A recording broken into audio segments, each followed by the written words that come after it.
think might be interesting to give a little chat about. This one is not a little chat. It can go on for quite a long time, but I won't do.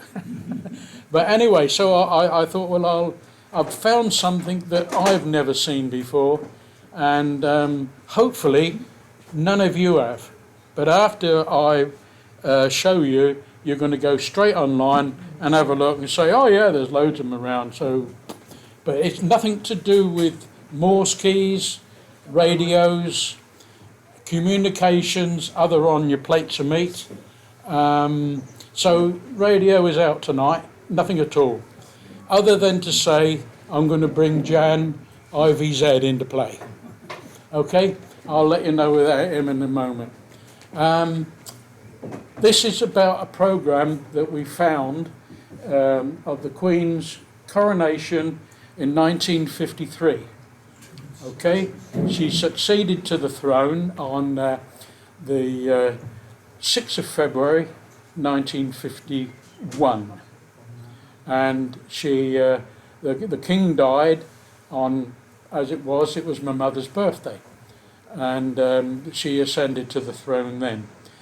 At the time, she was when she was younger, she was one of the favourites of any of the princes, the dukes, kings alive, and she was only a little one because she was left with grandparents to when the king was away doing his royal duties throughout the world. So she's had a good upbringing, a hard upbringing, and her parents thought the world of her. But what I want to do first, I want to just drop back to the First World, the Second World War, 1940. Okay, it's a good old year for England, being, put it mildly, we were having our ass kicked, and being in Africa, in London, throughout the country, we were being bombed to hell. And Derek, can I ask how old you were in 1941? Yeah, 11. 11, okay. No, 10. 10, right, well that's progression. Sorry? 8 or 9? You're not too sure? Not to worry. Is there anybody else that was born before 1941? Before 1941? No, so we're all afterwards. Okay, well, the Queen's birthday was always been on the 21st of April. And she got married in 1947, and life went on quite hard for her because she was being taught, she was learning, she had her schooling, but she was in the middle of a war as well in that period of time. And there was several things which were quite monumental that happened in some of those years. I'm not talking about the war, I'm talking about something else. What happened, a big thing that happened in 1941. Can anybody think of anything? Have you heard any rumours? I was born 21st of April 1941, same day as the Queen. Just a different year or two, that was all. So we always shared, and we passed the hello madam and all that. I only ever did meet her once. I've seen her, but only ever met her once. And I was about so big on a shooting party on the Duke of Norfolk place, and that was just after the coronation. Shooting, Les? Yeah. Look, we've got a lecture going on over here. There's guys over here just whacking it. Can you just turn around and enjoy what is happening here, and then to go on what you're doing, okay? Okay. Right, good. I'm going to be about half an hour, 40 minutes, thereabouts. So anyway, the war went on, and we were being hammered. There was 1 million men overseas. We're talking about armed forces. We're talking about civilians. on special tugs, ships, aircraft, doing anything, building things in other countries for our troops to use. So 1 million men were out there. And then come D-Day, and of course, that was it. They were all into Europe.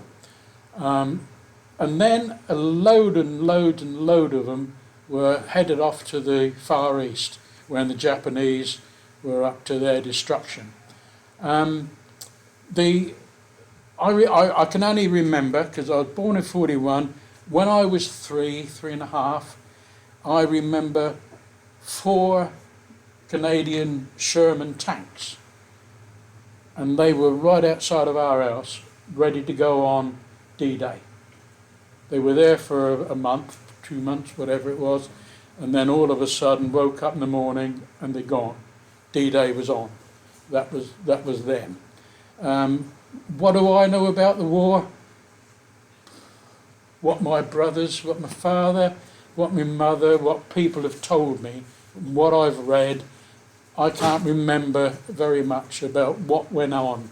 I remember the bombers going back to Germany. I remember the doodlebugs going over to London. And I lived in Horsham then, up in West Sussex. I was born and bred up there.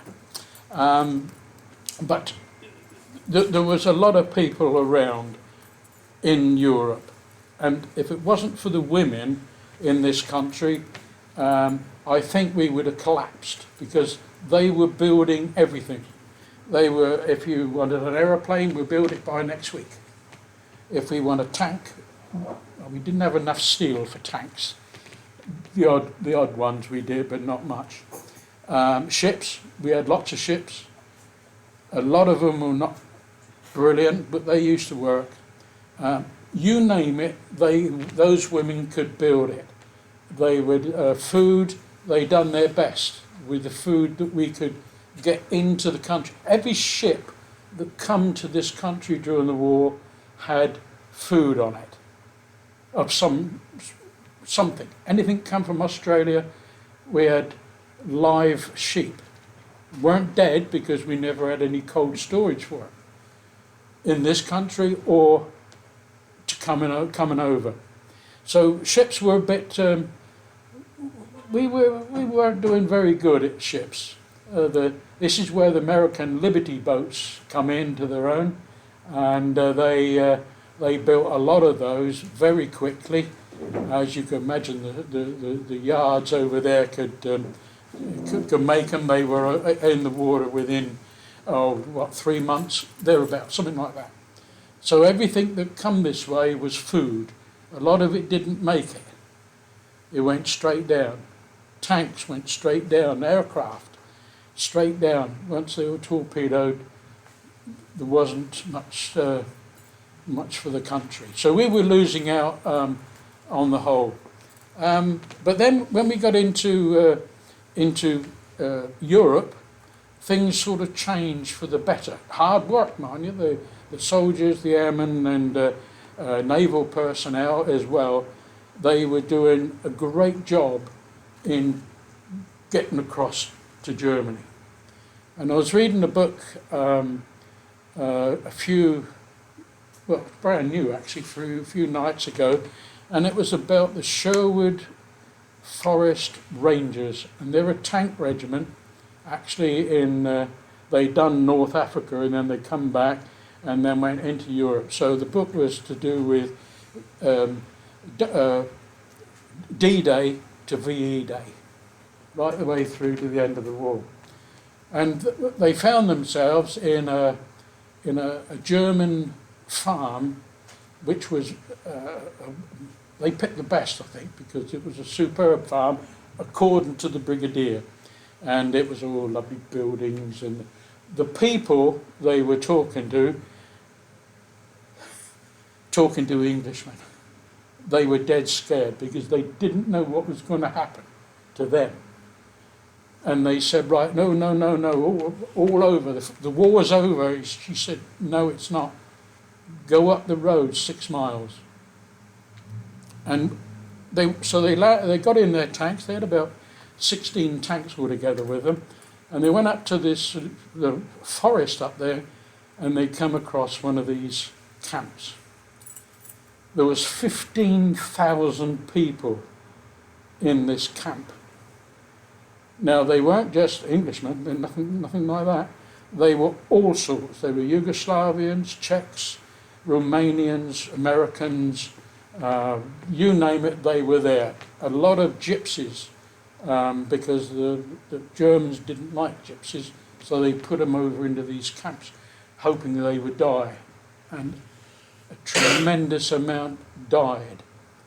And but the brigadier turned round and said, look, we've got to do something here.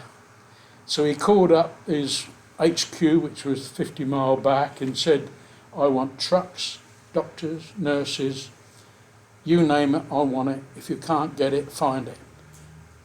Can you imagine how long that would take to clear that camp out? Not clear it out, but literally, but you know, there was lots of people dead. There was lots of people just wandering around with everything hanging off them, and I mean skin. Half of them weren't dressed, but they were in a hell of a state. And these people had to be nursed. They had to be put in a place. They had to have the right diet, if they could get it. Dietary was into the books, but it didn't, you know, they weren't getting it because it wasn't around. Wasn't around at all. But anyway, they got through a lot of this, and a lot of these people started to come back. But what did come back was hundreds of troops that were actually in Europe. They could be anything, you know. They could be commandos. They could be just infantry. There was thousands of troops coming back because we couldn't afford to keep them out there. So they come back here. And when they got back here, the job that you had 2 years ago, bricky, no longer available. Steel manufacturer, no, it got bombed out last week. Roadman, no, they blew the roads up. This is what happened. So they had to retrain a lot of soldiers, airmen, you know, to do different jobs, because we were in a mess. I mean, we were a bit like you, no, poor buggers over there, but you know what Ukraine's going through now? We had these sort of problems. And what they done was they retrained them, and in 1948 I moved from Faygate near Horsham to southern Horsham, just the other side, about 6-7 miles, to a place called Southwater. And they had a big brickyard there, quite a big brickyard. They had 3 huge kilns, which were, I don't know, 80 yards long and 60 yards wide, and the fires were fed from the top, and the bricks were all put in underneath. And the railway sidings come in off. It's only a little Horsham to Worthing run, or to Brighton, I think it went. And these side trucks used to come in, and the bricks used to come out of the kilns straight onto the trains, and away they went. God knows where they were going, but to my mind, I think most of them were going to London, going up there because they were seriously bombed, and so they were starting to rebuild. My brothers worked in that brickyard, and the only thing they couldn't do was work at night because they couldn't see to dig the clay out of the pits. But they enjoyed it working there. And so the brickies, they were starting to get this country back on its feet.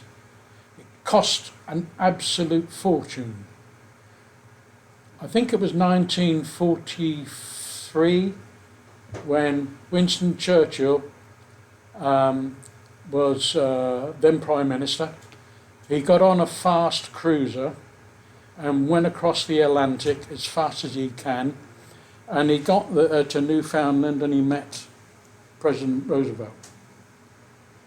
So I'm not quite sure what year he died in, but anyway, he met President and they were talking about war materials coming in, lots of war materials coming in, what we could get, what they could supply, and how much money you're going to lend us.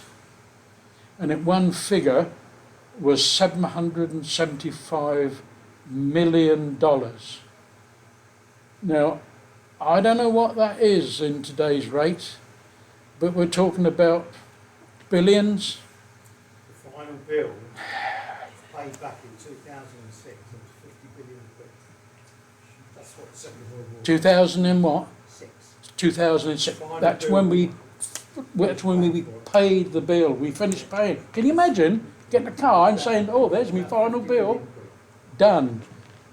When you got that amount of money that you've had to pay back, you say, "Thank Christ for that," and it would be finished. But we had other wars after that, but by and by. So that's how it went on. And in the meantime, the King and Queen were on morale-boosting visits throughout the country. No matter what it was, they would be there, and they would pass, because just them turning up was quite a substantial morale building thing. Same with old Winston, when he used to go in, they were all hats and everything, they threw it up in the air and he turned up. This went on, and in the meantime, the king was getting a bit poorly, and the king took Princess Elizabeth, as it was. Oh no, I think he took both of them. Went on a trip down into South Africa. So that would have been round about 1949, thereabouts that time. And when he come back, he passed a lot of the duties over to the Princess Elizabeth, a bit like what the Queen's doing now with Charlie. He's doing a lot, and so is William. And this is what the Queen was doing. She wasn't Queen yet. Princess Elizabeth was doing. And she was being sent on, I think it was 1951, being sent on a trip to Kenya and then into Ceylon, into Australia and into New Zealand. But unfortunately, she was just in Treetops, which is like a big honeymoon place out there. And she was there when the king died.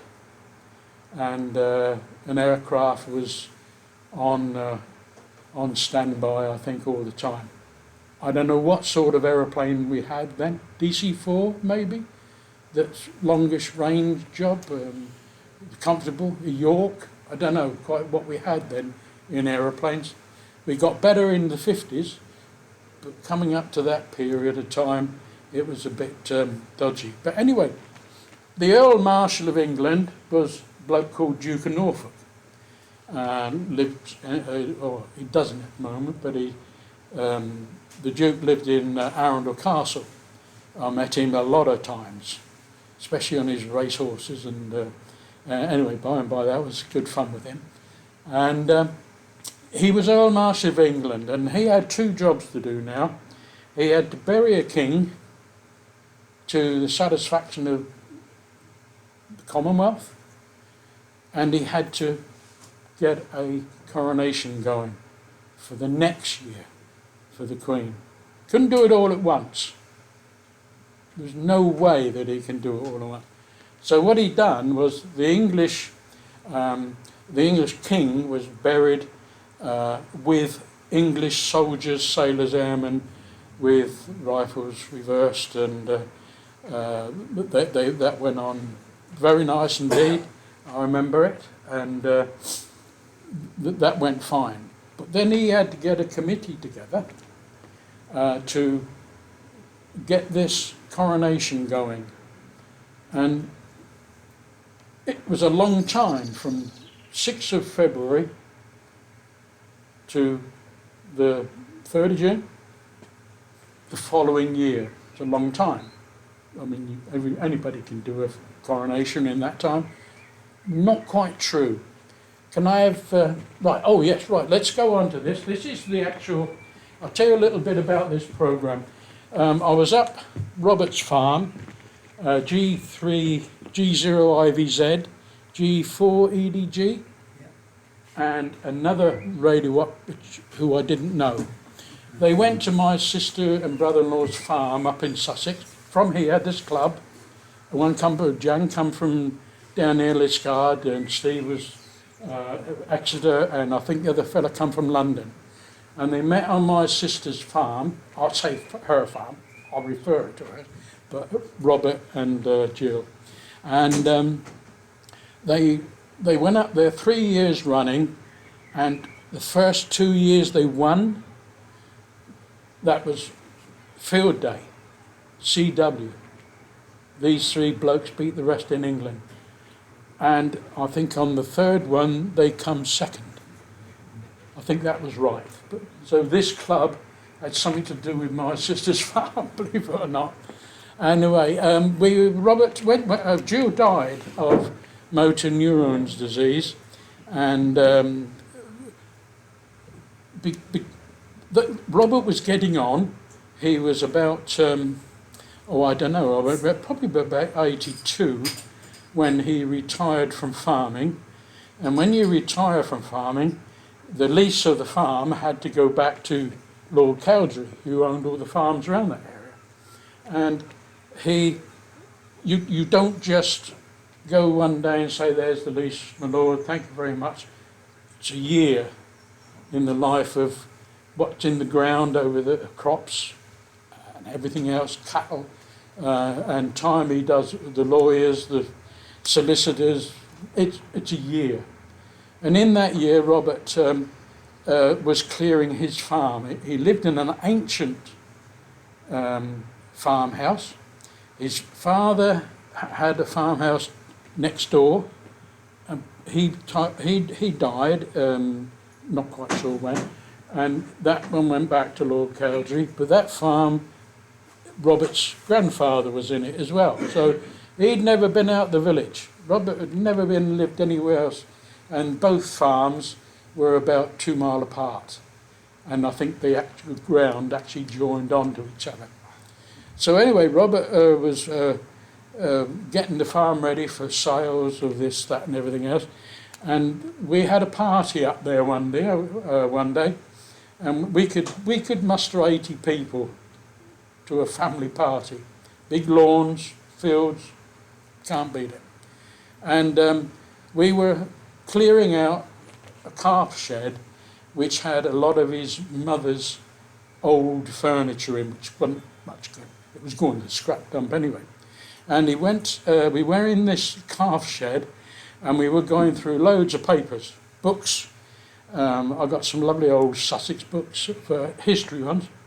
And one of the girls threw out this. It's a programme. It says exactly what it says on the tin. 2 and sixpence in 1950 something. All right. So that was it. That's the actual size of it. Football size programme, a little bit thicker. Now that magazine was 1951, which is what? 71 years. It's getting close, isn't it? Time it was printed, but this book, this magazine, and that's it.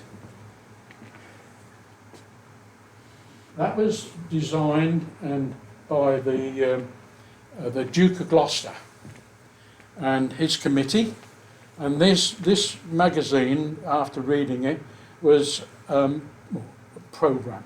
I'll call it what it is.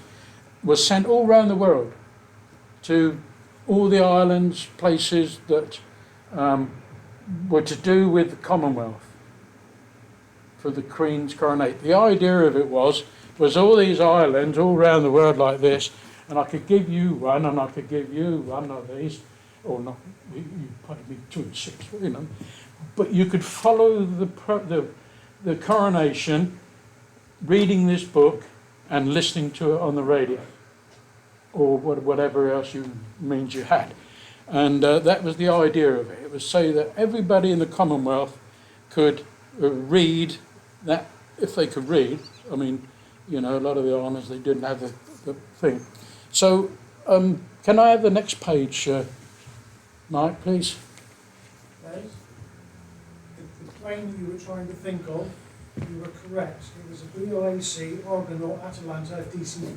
DC-4, yeah. I'm not sure whether I know we were into the 50s. We had some good airplanes coming on, but I'm not sure what we had then. Okay, right. I'll go into this page here, and it's black and white, by the way.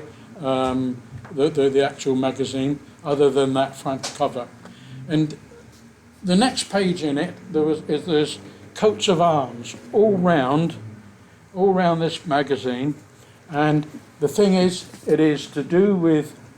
I'll get some light here. Sorry, guys. That's better. Right, each island, each of these coat of arms is to do. Oh no, go back. If you can. Give me a second. Yeah. Each of these is a coat of arms of the country, the island, whatever it is. Right, there we go. There you go. That one there. Okay, I don't know if anybody, but anyway, this is what it says, and I'll read from the book so that you. I'll start from the top there and work the way down. This is the coronation of Her Majesty Queen Elizabeth, 2nd of June 1953. And some of these places will be strange to some of you. The Union of South Africa, Commonwealth of Australia, Canada, New Zealand, India, St. Lucia. You know where that is, don't you? Yeah. Go on, give us a clue. Caribbean. Who said that? Correct. And this is the variety of the Commonwealth. St. Helena, all right, that's another one. St. Vincent, Sarawak. You know where Sarawak is, don't you? It's your turn tonight, by the way. Is it? Near Borneo, over in the Papua New Guinea area, in that direction. Ceylon, which is now Sri Lanka. Pakistan, that was before they made a cock-up of that place and they cut it in half. India one side, Pakistan the other, and they've been at war ever since, I think. The Bahamas, Bermuda, Barbados, Aden. Now, Aden was in the Commonwealth then. Basutotaland. I can't read that. Yeah, good. It could be Basutoland. Bechuanaland in Africa. Swaziland, British Guiana, British Honduras, Cyprus, Gold Coast, Grenada, Gibraltar, Southern Rhodesia, Hong Kong, Jamaica, Kenya, Trinidad and Tobago, Somaliland, Singapore, Sierra Leone, Seychelles, and there's a few more that's down there. And there was also some states under Her Majesty's protection. All right, if they had a war there, we used to go and sort them out, which was Brunei, Malta, Federation of Malaya, Maldives, and the Tonga. They were under the Queen's protection, and then the trustees was Cameroons, Togoland, Nauru, Tanganyika, which is now Tanzania, all right, New Guinea, and Western Samoa, and Zanzibar. Now those were that was the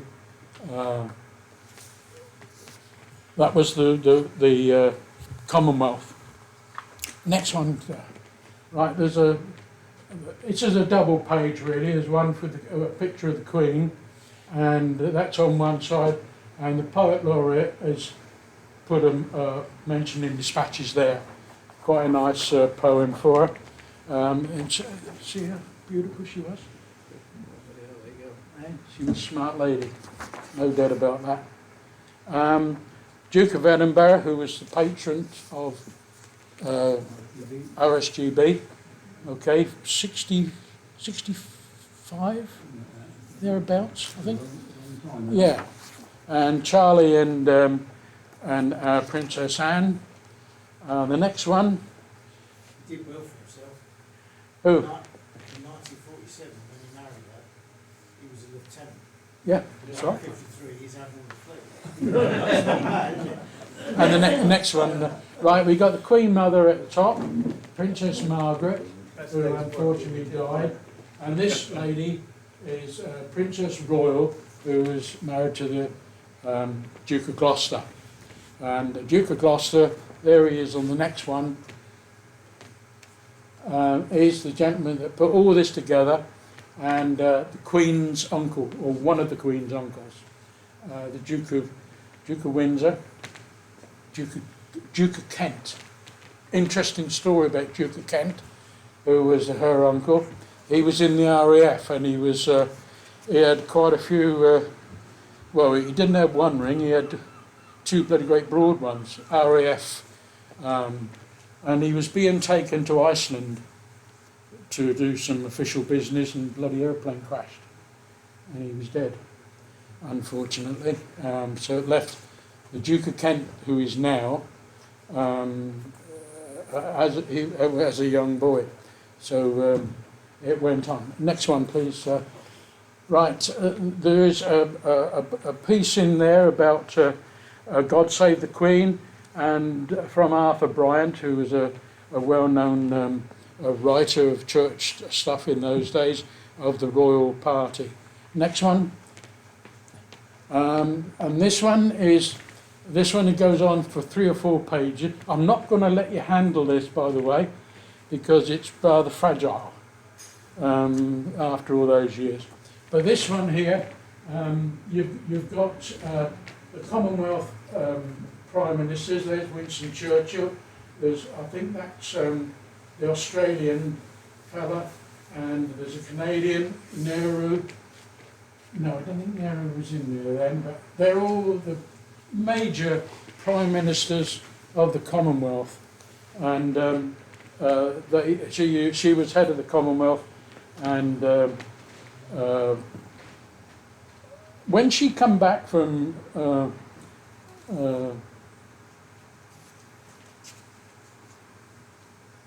Treetops, she was met by Winston Churchill on the new airfield at Heathrow. Quote, new airfield. And when she got off the plane, she was met by Winston Churchill, and that day, or the very next day, she had to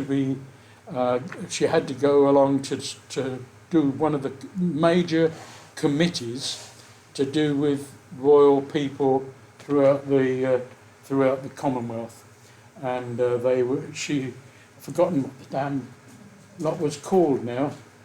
Anyway, it had come to me, and there's a bit there about the Queen as she was in the ATS in that one, 47 when she got married, and the next one. And anybody remember this horse? What the horse was called? This is a tricky one. Anybody? That picture was Trooping the Colour, okay, in London. Anybody remember what that horse was called? It was called Burma. That was the actual horse. That she loved that horse, and it went on to do quite a few parades on there. Now we come to a real tricky bit in this. This is the interesting bit. This should take me an hour, but it's not going to. Right. We come on to the actual programme of the activities of the coronation. Can you bring it out, please? Or take it back. Okay, don't worry about this bit here. To kick off the day, you've got to have somebody with a bit of clout who's going to make the public laugh. So they send the Lord Mayor. All right, and if you look on some of these down a bit, if you look on some of these, there's a time, okay, 5 to 8. He was set off on his chariot of fire, sent round London to wave the flag, get the kind of people going. Don't think it was a very good day, Derek, was it?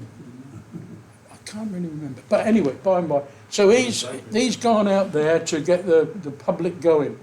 And the Speaker of the House, because he only went from the Mansion House, so he didn't have to go very far. Commons, he didn't have to go any far. But then when we come down to these people, you will not know many of these, even I don't.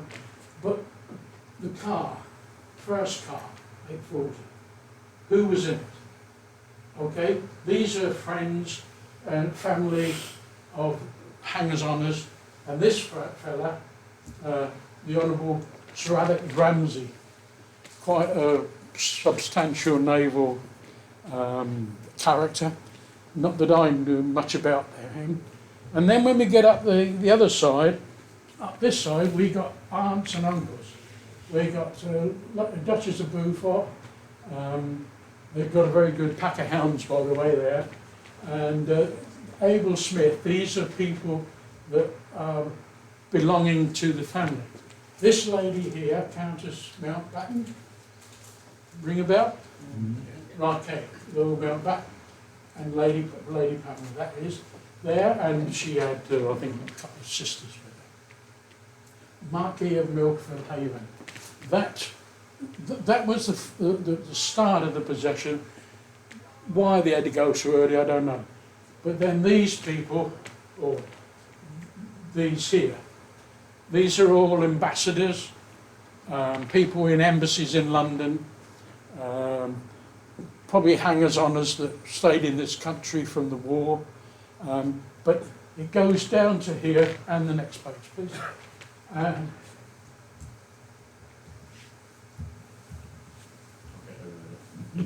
Right, so we started at Afghanistan, okay, and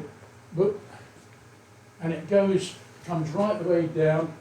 All these, so they must have been building a lot of stuff up in London for these embassies to have all these people, or to let them lodge there. And it come right the way down, and Vietnam is the last one. Now, I'm not saying that all those people turned up, but if they were going for a coronation, I think they might be. I think they might have come. Then there's some more carriages here. There's going to be hangers-oners all the way through here. A princess, carriage possession, princess there, Queen Elizabeth, Queen Mother. Right. That one there, King's wife, leaving Clarence House, because she'd moved out of Buckingham Palace, and that's where the Queen had moved in, or she will have done. But so she's in that one. We come in now to a lot of this proceeds of who's leading who picked this. You can see this of the royal progress along to the Abbey. The officers in charge, 4 troopers, 5 companies. 5 companies. I mean, that's 1,000 men. No, it isn't. It's 500 men. And then you've got a band, 2 bands. That's amalgamated by the looks of it. The 5 companies of foot. King's troop on donkeys, on horses coming along. There is a lot of going on there. We've not even started. There's loads more yet. I can't go through them all because it will take such a long time. Can you bring that up a little bit? Right, look. Now, if you look at some of these people, some of these writings, start over here. This poor old devil, OBE, thought he retired after the war, but no, he's dragged out. And look at these, look at what was here. All right? Keep still a minute. Durhamite infantry, Gloucesters, the bank, that is there, up. Okay, look. So we got East Lancashire Regiment. He was the captain that was in charge of this. And these people, armed police, coming from Cyprus, British Solomon Island, would you trust them with a gun? They did. They had to because, we didn't have an awful lot of police there. Trinidad, Bahamas, Windward Islands, North Borneo, Sarawak and Malaya. And then we get the Air Force comes along. Now this is, this is probably all under him as well. So these are auxiliaries. Now these people had to get here into England from wherever they were. Malaya, the Bermuda Rifles, British Guiana voluntary force. These people had to get here. How are we going to get here? We ain't got no aeroplanes. So they all come, well not all of them I suppose, but 90% of that lot come by ship. Where they got the ships from, I don't know. All right? But there's hundreds and hundreds of troops. The Jamaica Battalion, don't know how many that would be, but there's Southern Rhodesia Artillery, engineered signals, Rhodesian rifles. I mean, there are some regiments there that you never heard of, and you won't do again. It went on to the next one, this one, Pakistan. We had Air Force, Army Corps of Clerks. Pen pushers. But they were all in the army, they all served this country, at a time. And they were entitled to come. Who invited them? Look at this one. Lovely names. The Armoured Regiment, Queensland Mounted Infantry, Mounted Rifles, New South Wales Mounted Rifles. There's a lot of people there, isn't there? A veterinary corps, Canadian contingent, Royal Air Force contingent. They all came over here, but the best of it was you want to see the hangers on us. There's a procession here. Go to the next one now. Next. Whoop. Yeah, that's the one. That's the one. But go on to the next page here. Okay. We actually got. Let me sit back and just have a look at this a moment. We actually got first night carriage. No, we gone one too many?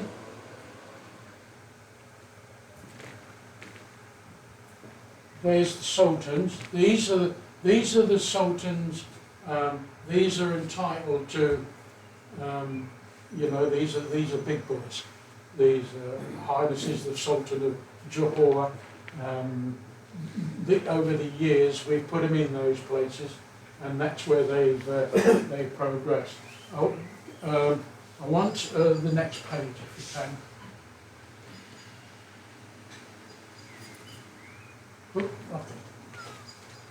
Down. Some of these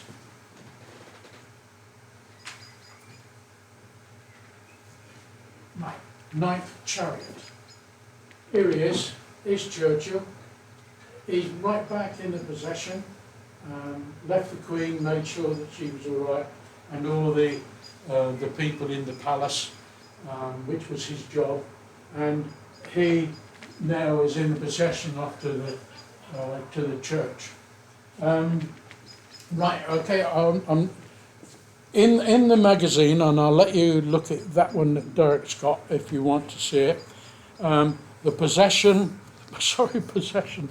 The actual procession around London, that was all marked out, and appreciate all this would be full up with troops, lots of thousands of troops.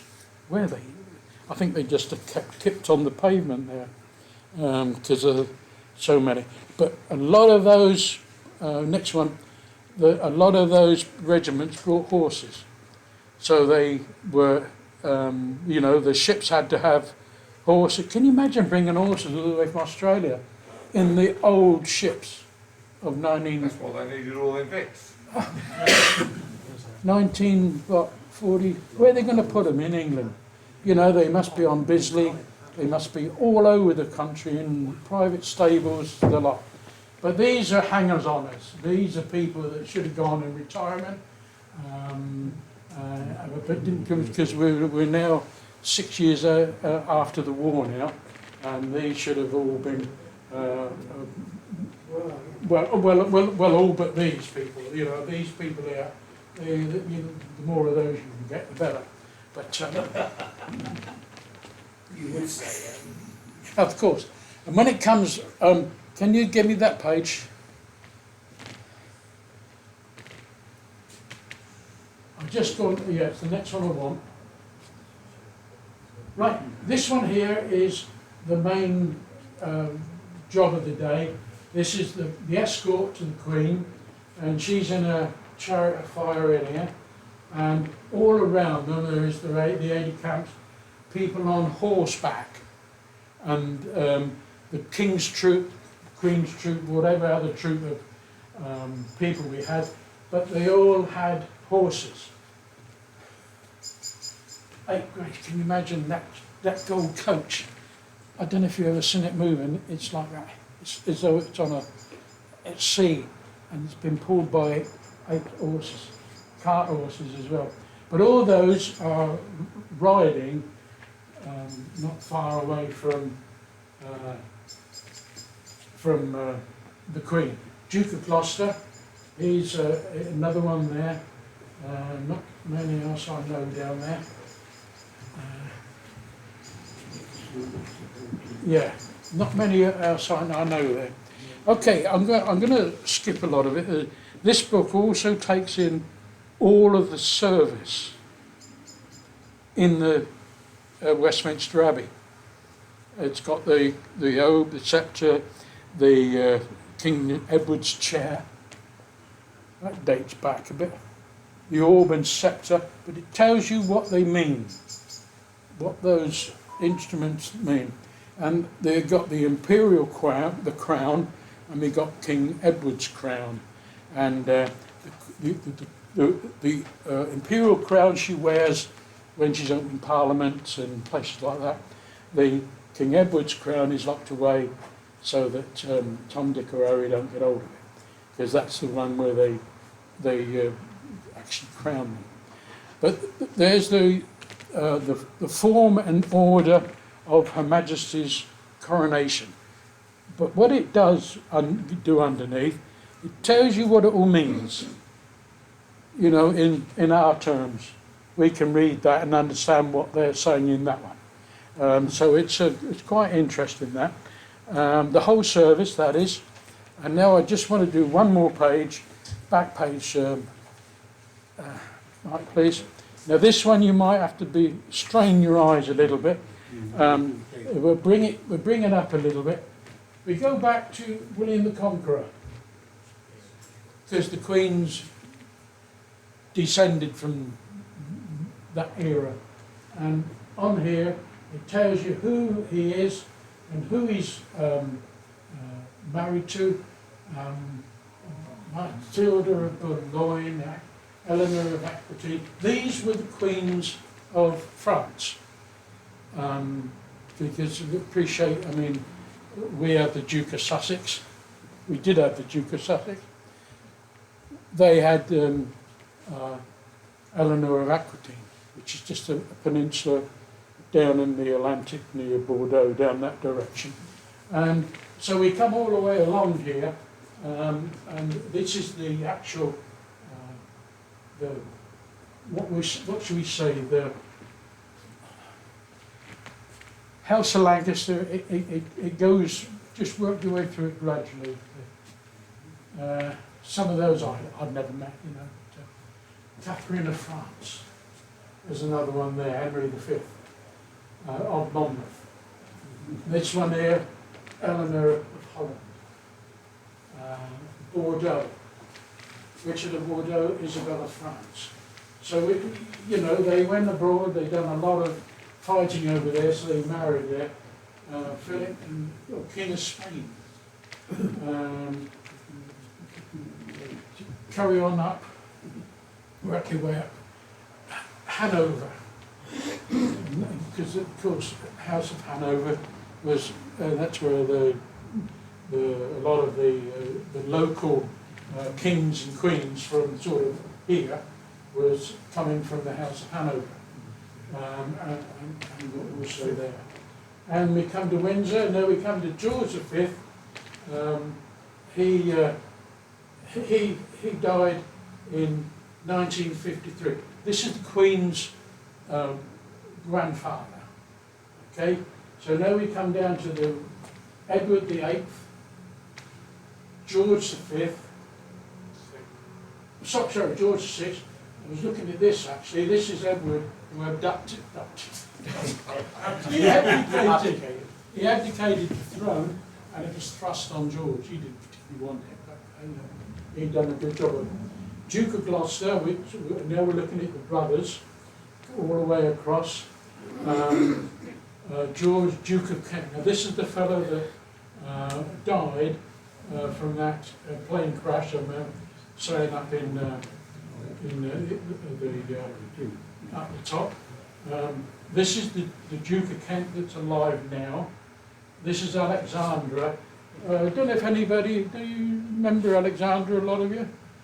Probably do, if you saw her. She's getting on a bit now, I suppose. But that's how it goes. And it comes down to the ladyship here. I don't want to do any more. Any questions? If I don't know, you ain't going to find out. I don't want to question so much, but there's no doubt about it. The Coronation definitely sold a load of tellies, because I can remember fixing a whole load of 9-inch ones. Don't forget, that was the biggest telly you had there. Okay. In 1953, or when the Coronation, I had moved again because my father didn't come out the RAF military police until 1951. He was a gamekeeper. That was his job. And his first one he got was with the Duke of Norfolk down in Ammering Park near Arundel. And that's how I come to meet the Duke of Norfolk and Lavinia, his wife. And the next time we were there, I was this big, so we had a good old hammer. But the Queen come. And after she had her coronation in the June, in the January of the next year, she was on her weekend retreat at Duke of Norfolk's place, and she come down and she met the guns, and I have no idea who they are now, but also I was one of the beaters. I was about so big, and that was the first time the Queen come down, as we are now, but we were in a field upon the South Downs, and I met the Queen then. But when she got in her coronation, I was moved from Southwater to Ammering Park in that period, but we just missed the coronation, and we also missed the football because Newcastle beat Arsenal 1-0. Newcastle beat Blackpool 2-0 in those years. And Mr. Chesil, who was an army officer, he was getting on in his years, and my brother used to do all his gardening. And when we moved down to Ammering Park, he come down there with his car, and he had to come all the way down this flint track, 2.5 miles, to pick all us kids up, take back to his place, and watch Coronation. So yes, I agree with you. But I don't know how many I mean, we never had electric for donkeys years. But The other thing is, it's sold for the public around London. That's what sold it. Oh yeah, I mean, once somebody bought the telly, there was loads of neighbours used to come in. Oh, yeah. And sit there and watch it, and it's only a 9-inch. That's right. Eh? First tea I can remember watching. Yeah. Yeah. But the other thing is, you talk about pollution with petrol, diesel and this, that and the other. If we'd gone back, or if we all go back to horse transport again, when you think of all those horses, there was a hell of a lot of stuff left on the road. And there was a hell of a lot of people sweeping it up. Yeah. The new, I Fantastic mean, the roses. film of it was going, I mean, I was born in '50, so I was too young to remember the actual event. But I can remember when somebody in our road got a telly, all the kids went in and it was still being Windows up. shown on telly. Windows up. That's right, yeah, it was all Toilets the in the window back. bit. But that was right, I mean, down our road, I think the first telly arrived before the first car arrived, you know what I mean? Yeah, that was, when people got cars, it was... Well, you'd never have a car. I'll tell you, you still haven't paid the It was a license. tiny little bloody telly and it was round. Massive telly, that's But you, I don't know what it was. it was no good having a car because you couldn't get any petrol. Well, Because it was all rationed. I do mean, remember you the realise rationing ending. we You know, were that was rationed good. right up Hot till Swedes. 53. 53, you know, I mean, and that was, we were talking about the gear, Was it as early as that? we were talking about cars, anything with rubber, all sorts of stuff was rationed. And you had a I ration. thought that was later about. Right, and done that. Before 55. Right, anybody else? Okay, Well, I can remember hang on, quite hang on. clearly, Dad coming home with some sweets. I listened to it on That was the first we'd ever seen. Yeah, the thing I did forget to tell you was when I was saying about the King doing these morale boosting all the way around the country, on the radio it was music while you work. And all these factories had all these people and men and Wilford and bands, brass bands in a factory, and they were playing all this music to keep that morale going with those workers. If it weren't for them. Thank you, Les. Righto, thank you very much. What I will say is, it actually reminded me of something as well, because my first career was in a shipyard. And hearing Les talk about the Liberty ships that were built to bring goods over from the States and things like that, what a lot of people don't realise is the Liberty ships were built very, very flimsily because they didn't actually expect that many of them to make it across. And they were built with very, very thin steel. And Very quickly. And very quickly. And they was all welded together as well. It was all welded construction, whereas before it was riveted. Well, you put 100 workers on one ship, and you had 20 Liberty ships on the slipways. Yeah. Oh yeah, they was built One was in going about 10 down days, virtually wasn't every it? day. You know, they were on the slipways and going down. But And- what I'll say is, considering that they were built like that, and they were only built to last a very, very short period of time, I started work in the shipyard in 1981, and in around about 1985, I actually got to work on one of them. And it was very interesting because it had been modified quite heavily, and originally they were built with what was called a centre castle and an aft castle, which is the wheelhouse and everything was up in amidships in the centre castle. That had all been chopped off, and everything was back on the aft end, like the more modern tankers are. It was known as a T2.